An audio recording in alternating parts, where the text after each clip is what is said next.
My dear students, आज हम इस वीडियो में हम पॉइंटिंग वेक्टर, जो कि एक बहुत ही इंपॉर्टेंट टॉपिक है, उसको कवर करेंगे। और ये क्वेश्चन जो है पॉइंटिंग वेक्टर थ्योरी प्लस जो आपका न्यूमेरिकल, दोनों के लिए ही बहुत ज्यादा ये इंपॉर्टेंट होता है, right.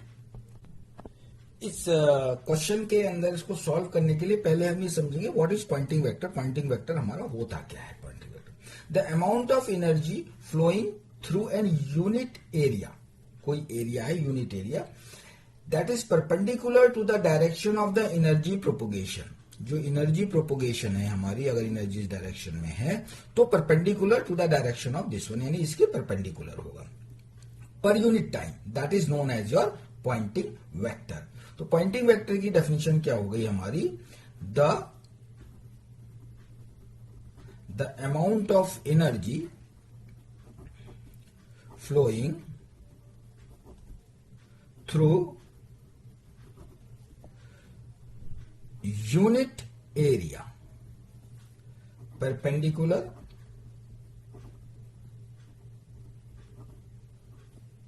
to the direction of energy propagation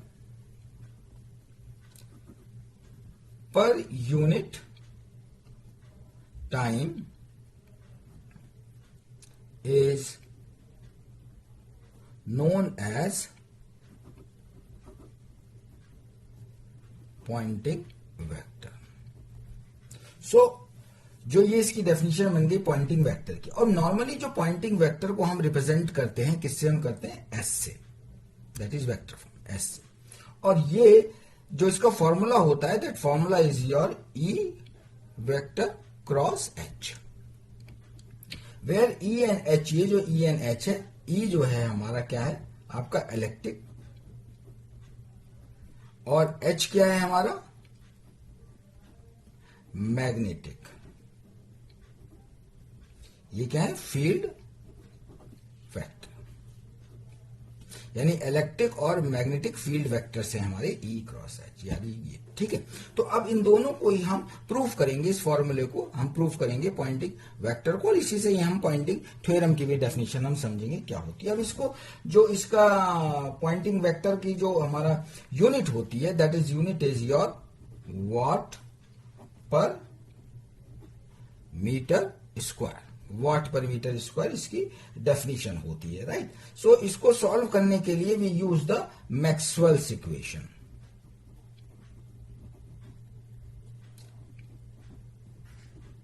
Maxwell's equations को हम इसको यूज करेंगे। तो हमारी मैक्सवेल्स इक्वेशंस कौन कौन सी है हमारी? मैक्सवेल इक्वेशन है हमारी आपकी divergence of D, that is equal to the rho, this is your first equation. फिर divergence of B, that is equal to the zero, this हमारी सेकेंड इक्वेशन होती है हमारी। थर्ड क्या है हमारी?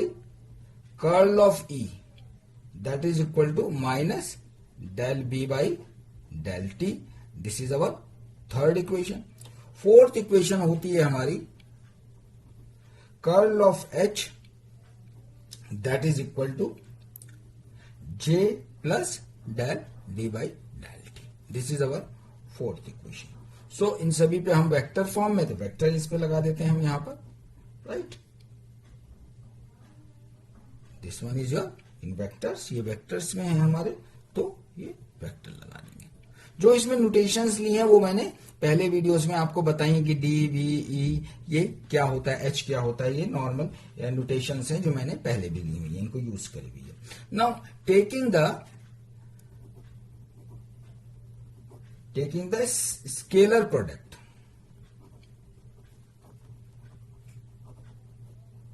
Product of equation number third and fourth with H and E। अब हमने क्या करा, जो equation number third and fourth है इसका स्केलर प्रोडक्ट ले लिया। कैसे? इसका H के साथ ले लिया और इसका E के साथ ले रहे हैं हम।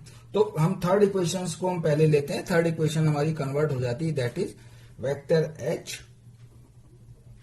Curl of E, right, that is equal to minus H vector divergence of D, that is dt. This is your say this is your fifth equation, यानी इस इक्वेशन से हमने H से इसको दोनों साइड्स के अंदर मल्टीप्लाई कर दिया. नाउ फ्रॉम फोर्थ इक्वेशन को हम लेते हैं. फोर्थ इक्वेशन को किसके साथ लेना है, हमने E के साथ लेना है. तो E vector curl of H that is equal to E dot J plus E del D by del T, right, vector, and this is your sixth equation. ये हमारी sixth equation हो गई. Now subtract equation sixth from equation number fifth. इसमें से इसको हम subtract कर दें. तो हमारी क्या सब्ट्रैक्शन में हमारा क्या होगा, जब सब्ट्रैक्ट करेंगे इसमें से इसको हम, तो हमारी क्या बनेगी, H vector curl of E minus E curl of H that is equal to minus H del B by del T vector minus E dot J minus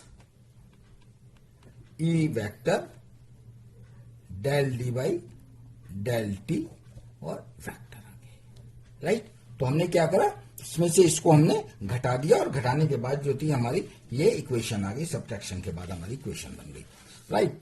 और अब ये जो इक्वेशन बनी है इस इक्वेशन के अंदर, इसको थोड़ा सा हम और सिंप्लीफाई कर रहे हैं. कौन सा, राइट हैंड साइड को.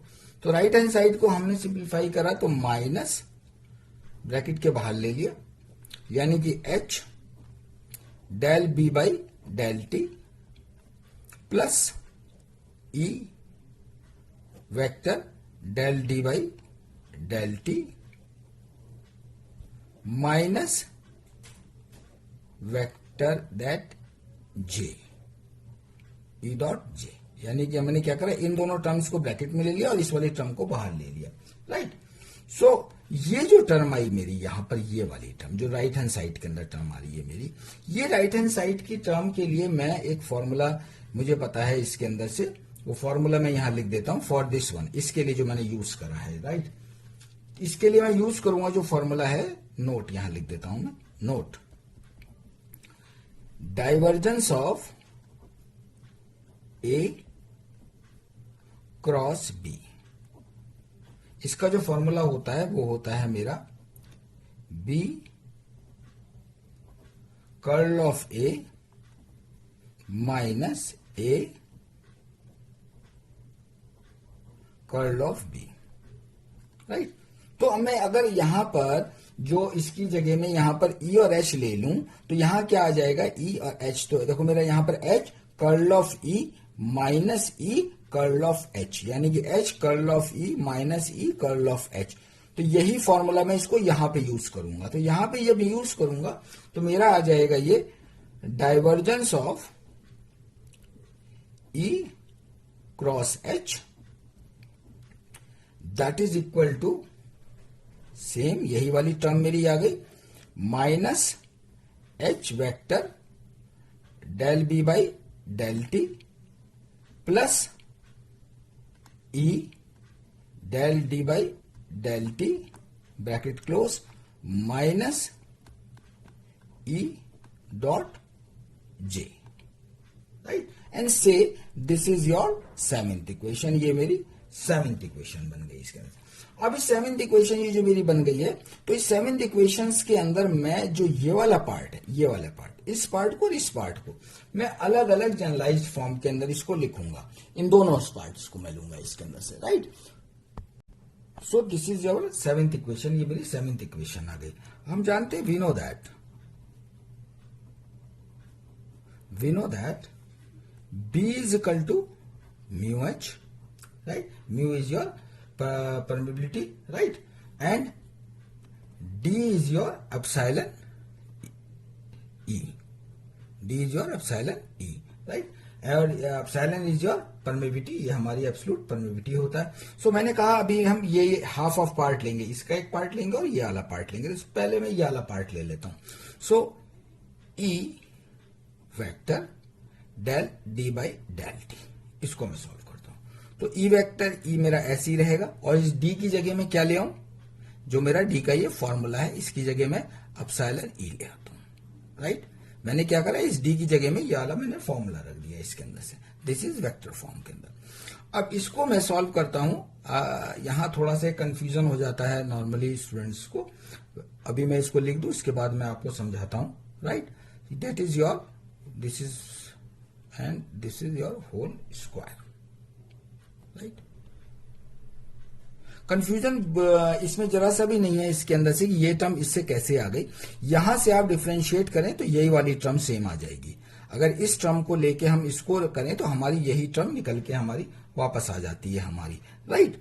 सो इसको और जनरलाइज फॉर्म में लिखे हम del by del T, right. और ये एक ही एप्सिलॉन, देखो यहां पर मेरा एप्सिलॉन है, ये यहां ई स्क्वायर है, तो एप्सिलॉन ई स्क्वायर को मैं डी लिख सकता हूं यहां पे, ठीक है। और इस हाफ को मैं अंदर की ओर ले आता हूं, मैं पहले हाफ लाया मैं ये वाला हाफ, राइट, डॉट ई मेरा बचता है, राइट, और एप्सिलॉन और ई मिलके मेरा डी बन जाता है फिर से, तो मैं यहां इसको डी लिख सकता हूं, राइट। तो ये पॉइंट क्लियर हो गया सबके लिए। जो मैंने ये वाली टर्म ली है, इस टर्म्स के अंदर डेल बाई डेल टी को मैंने यहां लिखा और डी के प्लेस में मैंने एप्सिलॉन ई ले लिया। अब इस जो टर्म आई है half epsilon del by del T E square, इस टर्म को मैं डिफरेंशिएट करूंगा तो मेरी यही टर्म निकल आएगी दोबारा से। तो ये मेरा एक सही सोल्यूशन इसका बन गया। अब हाफ जो आया था मैंने फिर से डेल बाई डेल टी को बाहर ले लिया ब्रैकेट के, हाफ यहां लगा दिया डॉट, और ये एप्सिलॉन और ई, एक एप्सिलॉन और ई मेरा बन के डी बन गया, और जो ई बचा उसको मैंने यहां पे रख दिया, राइट। ऐसे ही सिमिलरली मैं एच के लिए करूंगा, यानी कि H vector del B by del T, इसको भी मैं ऐसे ही लिखूंगा, H vector del by del T, और इस बी के इन प्लेस ऑफ बी को मैं क्या लिख दूंगा, mu H, mu H. B के बदले मैंने क्या लिख दिया यहां पे, ये म्यू एच लिख दिया मैंने इसके प्लेस के अंदर, ठीक है। ये वेक्टर लगा देता हूं मैं यहां पे, और इसको भी अगर मैं देखूं जनरलाइज फॉर्म के अंदर, हाफ म्यू को मैं बाहर ले आता हूं उसके अंदर से, del by del T, right. और यहां पर क्या हो गया मेरा, यहां पर मेरा एच आ गया, ये वेक्टर चला गया इसके अंदर, और इसको मैंने स्क्वायर फॉर्म के अंदर कर दिया, राइट, ठीक है। और इसको भी मैं अगर जनरलाइज फॉर्म में लिखूं तो डेल बाय डेल टी आ गया मेरा, राइट। और ब्रैकेट में ले लेता हूं that is your half dot, और यहां पर मैं ले लेता हूं एच वेक्टर डॉट, ये मेरा बन गया डी, यानी कि यहां पर बी आ गया मेरा इसके अंदर से, राइट। ये डॉट यहां पे भी मैं ले आता हूं, ठीक है। सो ये दोनों ही ये जो मेरी टर्म्स थी, इन टर्म्स को मैंने जनरल फॉर्म के अंदर यहां पे रख दिया इसके अंदर से। अभी क्वेश्चन नंबर 7 में मैं इनकी वैल्यूज पुट करता हूं, राइट। पुटिंग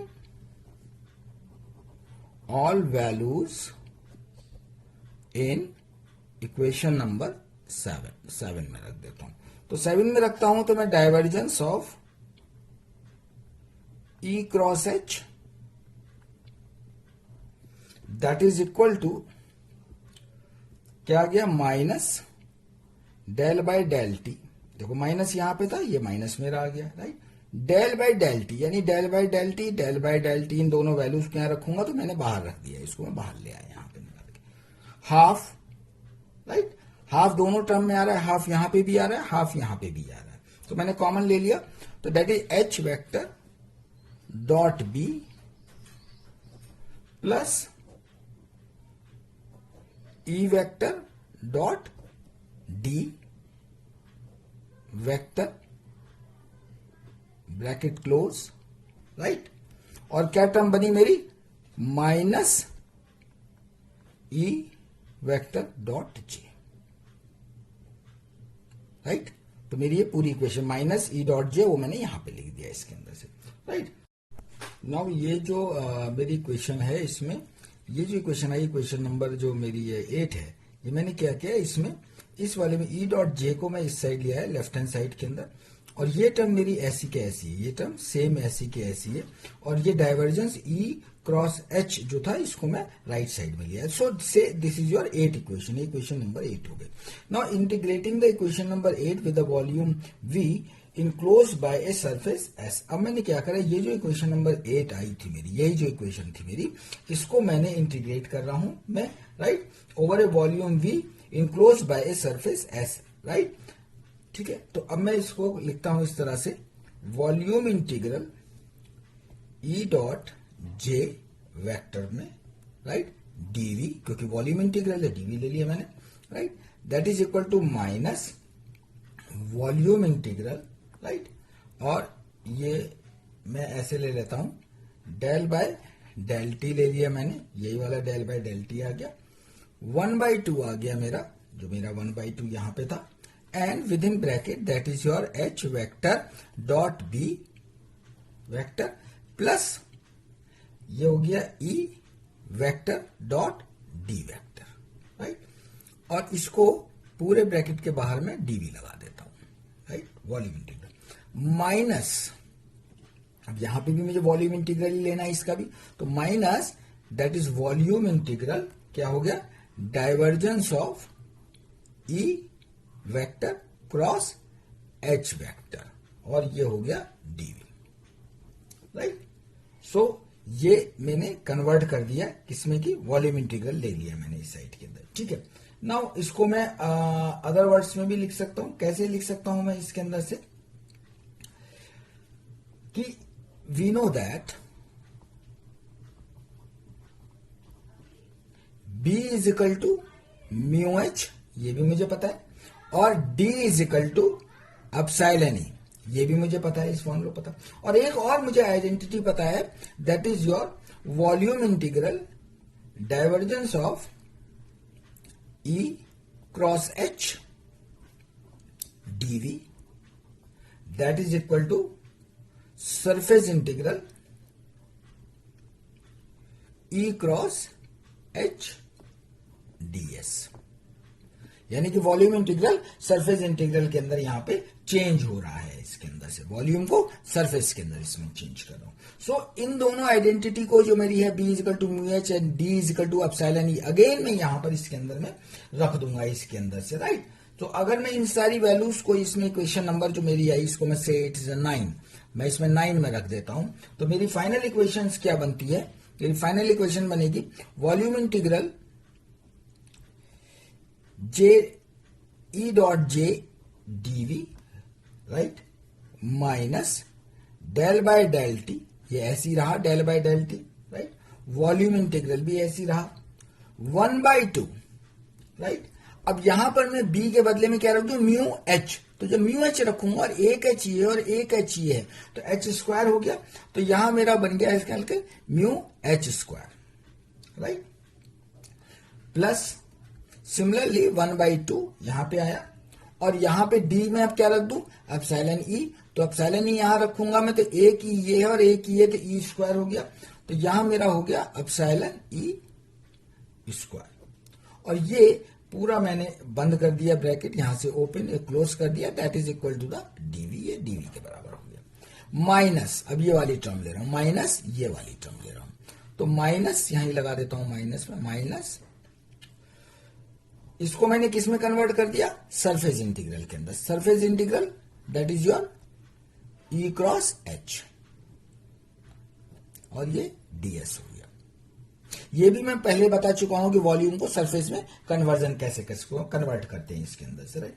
तो this is my final equation, ये मेरी ये फाइनल इक्वेशन बन गई मेरी आपकी, किसके लिए, पॉइंटिंग वेक्टर के लिए. ये मेरी एक पॉइंटिंग वेक्टर की this is my final equation, right. अब इस इक्वेशन के अंदर 3 पार्ट हैं, देखिए इसके अंदर से, पहला पार्ट, फर्स्ट पार्ट ये वाला, right, then this is your second part, and this one is your third part. तो इस तीनों ही पार्ट को अलग अलग हम एक्सप्लेन करेंगे कि तीनों पार्ट हमारे क्या बता रहे हैं इसके अंदर से. अगर मैं इसके फर्स्ट पार्ट को लेता हूं, पार्ट फर्स्ट है volume integral E dot J vector form में, that is dV, right.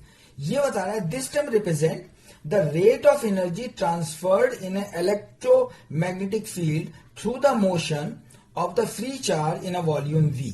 That is the total power dissipated in a volume V. ये total power बता रहा है, that is dissipated in a volume V में बता रहा है. सेकेंड पार्ट अगर लेते हैं हम इसका, सेकेंड पार्ट इसका, सेकेंड पार्ट है मेरा इसके अंदर से del by del t volume integral within bracket 1/2 mu H square plus 1/2 epsilon H square, right, that is your dV. तो सेकेंड पार्ट मेरा क्या रिप्रेजेंट कर रहा है? This represents the energy stored in electric and magnetic field. Energy stored in electric or magnetic field respectively, and their sum of will be equal to the total energy stored. इन दोनों का sum, that is the total energy stored in electromagnetic field. Therefore, this total expression represents the rate of decrease of energy stored in a volume V due to the electric and magnetic field. Right? So this second term represents this one. Right? Now we take a third one.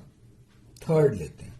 Third term इसकी है surface integral E cross H ds. तो third term represents the amount of electromagnetic energy crossing A close surface पर second और the rate of flow of outward energy through the surface S. जो surface S थी हमारी, surface S है कोई हमारी, right, enclose by A volume we, right, enclose by A volume we. V volume को enclose करती है. The vector E cross H, the vector E cross H, जो मेरा ई क्रॉस एच है, known as your Poynting vector. तो मेरा जो V vector आया this one is known as your आपका क्या हो गया? Poynting vector. This one is known as your pointing vector. ये मेरा पॉइंटिंग वेक्टर कहलाया. और इसी को मैं लिख देता हूं क्या? S is equal to E cross H. S is equal to E cross H vector form में, right. So this one is your Poynting vector. ये मेरा पॉइंटिंग वेक्टर हो गया इसके अंदर से, राइट. सो दिस इक्वेशन, ये जो मेरी इक्वेशन थी से this is the equation number 10. मैं इसको 10 बोल देता हूं. ये मेरी इक्वेशन 9 थी, ये मेरी 10 हो गई. This equation number 10 is known as your Poynting theorem.